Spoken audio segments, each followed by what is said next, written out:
I want to talk to you today about some of the ways that we work to help support inmates and others who are detained so that they can still practice their faith and observe the tenets of their religious beliefs just like anyone else.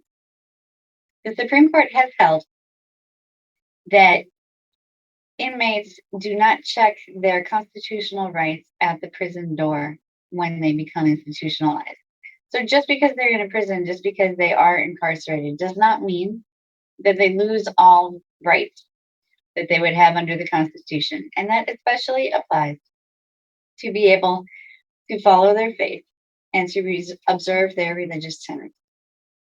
This comes out in many different ways. And since for a lot of facilities, a lot of prisons, they're not familiar with Islam, they're not familiar with how to accommodate a Muslim inmate. They're not sure if any request that they do get from a Muslim inmate is something that's reasonable or real or something that won't present a danger or cost a lot of money. And so, to try to address those concerns, to ease that, and to educate these facilities, we created a handbook for facilities on accommodating Islam in prisons. And in that handbook, we go through the definitions of some common terms. We go through things like what is halal? What does that mean? What is a halal meal? And does it mean just no pork? Or is there really more to it? We go through what some common phrases are, and we go through common prayer materials, including prayer rugs, as well as what religious headgear the institutions may get requests to accommodate, other religious practices that the institutions may have requests to accommodate, including Friday prayers, and other religious materials that the inmates may want.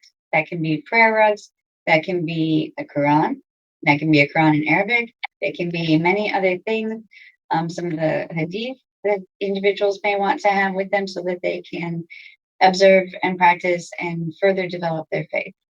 And so we go through those examples and those explanations. We also provide a list of prayer times going forward for, I believe it's about 3 years within the handbook. And then we give examples to the institution of what other facilities have done in order to accommodate Muslim inmates. Because a lot of times, providing a halal meal is no more expensive than the common fare meal that institutions already provide. And sometimes it is even less expensive than that common fare meal or even possibly a kosher meal. We also explain in the handbook that for some inmates, depending on their individual beliefs, their individual specifically held, sincerely held beliefs, that for some of them, being able to have a kosher meal is compliant. For some, they are happy with that. For some, it is not. For some, having a halal meal means more than just kosher.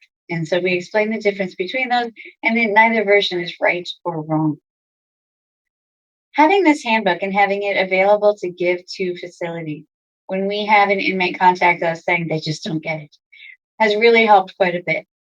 What we have been able to do because of this handbook is provide it, have the facility read through it, hopefully, and then be ready to ask us any questions. And then we have had the fortune that several times we've had facilities want to work with us, thank us for making this available because they didn't know what the terms were. They didn't know what exactly was being asked of them, and they assumed since it's something they'd never heard of before, and it's something that they're only going to do for a handful of people, that it must be prohibitively expensive, when in fact it really is not.